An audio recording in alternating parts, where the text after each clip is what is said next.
16th century you is a sensitive soul. Not least because your parents quickly took to knocking 7 bells out of you when it became obvious that you weren't cut out to follow in the family business. The family business was ditch digging. It was an honest living. Your father knew that he could provide for his family by digging. People always need ditches, he'd tell you. Dinner conversation was never very exciting, but then neither was dinner. You did try to start with, to find honest work, that is. You tried that ditch digging life, but you were always impulsive, quick to become frustrated, quick to become furiously angry. So you give up the honest life just as the love of your life walks into it. She was an outcast, impulsive, easily angered, frustrated by the restraints of living as a God-fearing member of society. So frustrated, in fact, that she'd been accused of being a witch. And let's not forget that to this 16th century you, witches are real. And suddenly, life begins. The sun's that bit brighter, the days are that bit warmer. Suddenly that flutter in your heart becomes less a worrying symptom of some unknown killer disease, and more a frisson of excitement at every stolen glance. You want to marry her, this witch, and you want to have a family. But you're not going to be caught dead digging ditches for the man now, are you? So how are you going to provide? If you take only one lesson away from this, it's that little kids have to eat. You've run away from home, moved to the other side of the country, and you're spending your nights in caves and ramshackle little camps that are barely fit to keep the Ayrshire wind off you. Sure, things could be going better, but you were free, and robbing unsuspecting travellers on the road was brilliant, since they were so unsuspecting, and you only had to work when you needed the money. But if you need to spend your hard-earned plunder on food to make sure that you and your new brood can live day to day, isn't that a bit self-defeating? What if you could provide a source of income and a source of food? Your mind might leap to farming. And in a way, it does. Because if you rob unsuspecting travellers, kill them, and spirit their bodies away to cover your crimes, what's to stop you taking the next logical step?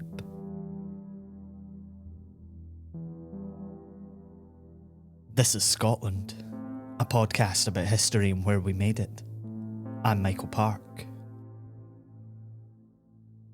So let's say that this 16th century you isn't you at all, but that your name is Mr. Bean, and the woman who stole your heart either by ritual sacrifice or by being a total charmer is called Black Agnes. You're not the Mr. Bean we all know and love. Oh no. You're Alexander Bean. The storybooks have a different name for you. They call you Sawney Bean. And you're no lovable fool. You're reckless, impulsive, you're violent, but most importantly of all, you're resourceful.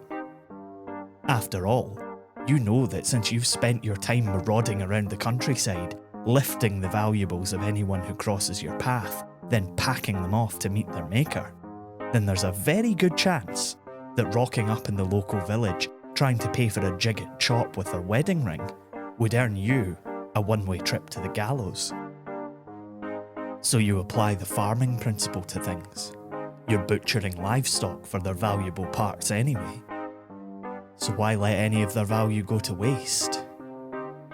You'd flay the corpses of your victims, gut them, and cook their meat.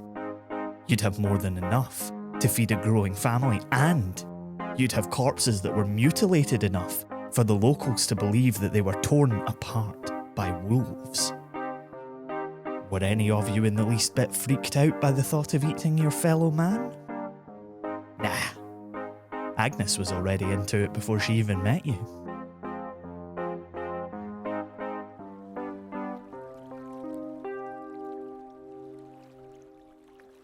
So what's next, now that you can provide for your family? Someone born in the 50s once told me that it's property, so let's go with that. After all, you can put down roots, you can expand your horizons, and for the Bean family, it was all about location, location, location. And there it was, on the Ayrshire coast, just past Girvan and before you get to Ballantrae. There's a little cove, and in that cove, there's a little cave. By the time the tide came in, they realised that the cave was completely obscured from view. It was perfect. The location meant that not only were their comings and goings out of sight, but they were able to use new tactics and ideas to claim their victims, since it was easy to set up ambushes on the road which ran above their new forever home. They would stop people on a regular basis, but only those travelling alone. They would rob them and murder them before dragging the body back to the cave to be pickled and preserved. They could stock up on food that way for the lean winter months. And since no one knew they were there, the rumoured random bandit attacks from the surrounding area having trailed off some, and the incredibly hungry and incredibly thorough wolves having apparently moved on too, they could eventually get their essentials from the town using the money that they stole. Anything that could be identified, any kind of finery, clothing or jewellery, was kept in the cave in an ever-expanding treasure hoard. So it went on. The robbings, the killings, the breeding. All in all, the Beans had 14 children, and the kids, unlike their father's truncated career in ditch digging, went straight into the family business. Unfortunately, that wasn't the only thing they kept in the family. They say they had 18 grandsons and 14 granddaughters, and since the only way you went back to Sawney Bean's cave if you weren't part of the family was if you were dinner, I think you can get the gist. Some say that this was all encouraged by the patriarch, whose madness had become so all-encompassing that he had decided to, quite literally, raise an army. And after more than 25 years of murdering passers-by on the road, the Bean clan finally ran headlong into a problem. You can have as many inbred little ankle biters as you like, but that doesn't mean that they're going to be competent. In fact, with each passing generation, their capacity to do much of anything would probably diminish a fair bit, but that's by the by. And so, with the body count said to be near to 1,000, the Bean family went out on the night of the local fair, a bumper evening for pickings, to partake in their favourite pastime, murder. If you're enjoying the show, you can support us for as little as $3 a month on our Patreon. You get loads of cool stuff, early access to episodes, exclusive readings, Mitch makes music just for you, Jamie makes art just for you, I do whatever it is I do, just for you. Head over to patreon.com/BeQuietMedia and join us today. When there's nearly 50 of you, you don't need to worry as much about killing lone wanderers out on the path. So one Bean hunting party was quite happy to attack a couple coming home on horseback from the fair. They took the wife easily, but the husband was a decent swordsman, and despite being dragged from his horse, was able to keep the cannibalistic clan at bay. With every minute that the fight dragged on, more and more groups of revellers from the fair happened upon the attack, and the vicious band of brigands retreated into the night. The man was taken back to the town by his saviours, and from there, things started to move very quickly indeed. The king, James VI, was so incensed that this group of merry murderers had been offing his subjects for so many years that he sent 400 of his best men, along with some particularly hungry dogs, to hunt them down. Some stories say he went along himself, but stories say a lot of things. The dogs didn't need a scrap of clothing to track. After a couple of hours combing the beach, the tide began to go out, and suddenly they were greeted by the opening of a cave. The smell of eviscerated human flesh was enough to turn even the strongest stomach. They found the Beans inside, huddled up against the invasion of civilization, surrounded by piles of valuables raided from their victims, useless to them due to inscriptions or identifiable designs. Carcasses lined the walls, along with blood-soaked tables and tools where the bodies had been butchered. 46 members of the Bean clan gave up without a fight. What happened to the other 2? No one knows. They were all taken to Edinburgh to face royal punishment.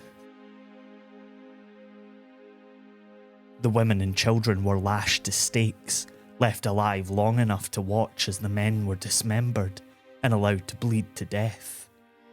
Those that remained were then set on fire. And right up until the end, old Sawney himself was spitting at his executioners, shouting, "It's not over. It'll never be over." The life of Sawney Bean was over. But the story lived on and has inspired hundreds of tales of murder, intrigue, and gross incest. If you've ever seen Wes Craven's The Hills Have Eyes, or the remake, you'll be familiar with the story. But this tale of the vicious Scottish cannibal Sawney Bean doesn't really appear until around the time of the Jacobite uprising, and it appears in English pamphlets, and the cave itself doesn't appear in stories until 1896, more than 300 years after the whole thing supposedly happened. So maybe the story is just that, a story, like the bogeyman, made up to scare children off misbehaviour. Or since Sawney is an old derogatory term for Scots, maybe it was just some propaganda, invented to scare the English public from sympathy for their teeth-baring, people-eating, family-loving Scottish neighbours. But the best myths, they do have their roots in the truth.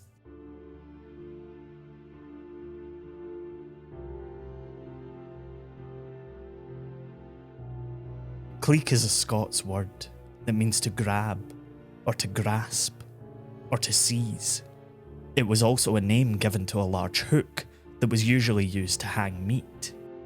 So when you meet a man who went by the name Christie Cleek in the next 10 seconds, I assume you already know where this is heading. Andrew Christie lived in Perth, and according to the few records of the time, he was a butcher. Because of course he was. Christie was a respectable member of society. But this was the middle of the 14th century, and decades of war between Scotland and England had devastated the country. Food stocks were at an all-time low. Entire herds of cattle were regularly slaughtered to feed travelling armies, and land became overgrown as men who had once worked the fields departed to fight their enemies from the south. The poor people left behind had to try and survive on what they could hunt or forage. There wasn't much available for either. The rich people were fine. They always are. So desperate times call for desperate measures. Christie led a group who had resolved to split what they found between them in the hope that they might all just have enough to survive. But things weren't going to plan. Initially, they had managed to catch a few wild animals in the woods surrounding the cave in which they'd taken shelter, but the animals were beginning to stay away, wary of the human hunters, hiding in the dark. Rooting around for nuts and berries wasn't really working out either, which left the little band of survivors right on the edge of starvation. Until one day, one of the starving group passed away, and Andrew Christie, the butcher from Perth, had an idea. The poor woman wasn't enough to feed the group, and Christie told them that another would have to die. It would be chosen by short straw, and it would let them build up enough strength to go out and find victims from elsewhere.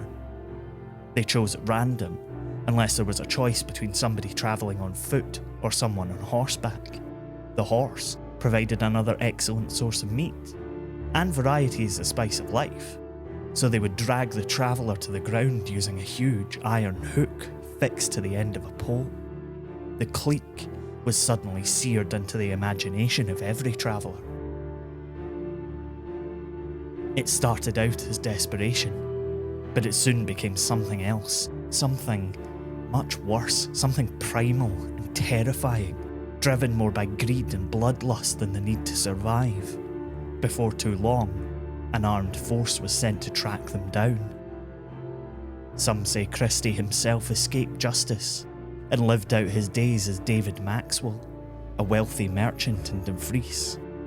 But court records from the time, scant as they are, tell us that a man and a woman were tried and executed for cannibalism around the time of Cleek's activities. But for generations, the name Christie Cleek was enough to make even the rowdiest child sit quietly in their seats as their head filled with visions of a wide-eyed cannibal, blood dripping from his teeth, and the giant hook that he scraped along the ground, waiting to rip wee kids away from their families. The bogeyman was real.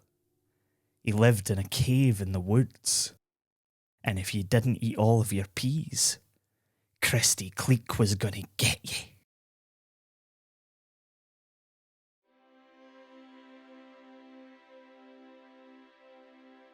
You've been listening to Scotland. It was written and produced by me, Michael Park, and is a production of Be Quiet Media. The music for every episode of Scotland is by our own fine young cannibal, Mitch Bain.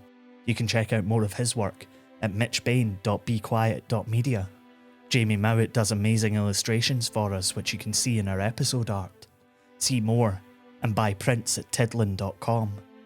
Scotland is supported by Chris Lingwood and listeners like you on Patreon. You can get loads more from us for as little as $3 a month at patreon.com/bequietmedia. You can find out more about the show and read transcripts on our website, scotlandpodcast.net, and we're on Twitter, Facebook and Instagram too. Find us by searching Scotland, a Scottish history podcast. Thanks for listening. Look after each other. Wear a mask. Get vaccinated if you can. Don't eat anyone. We'll see you next time.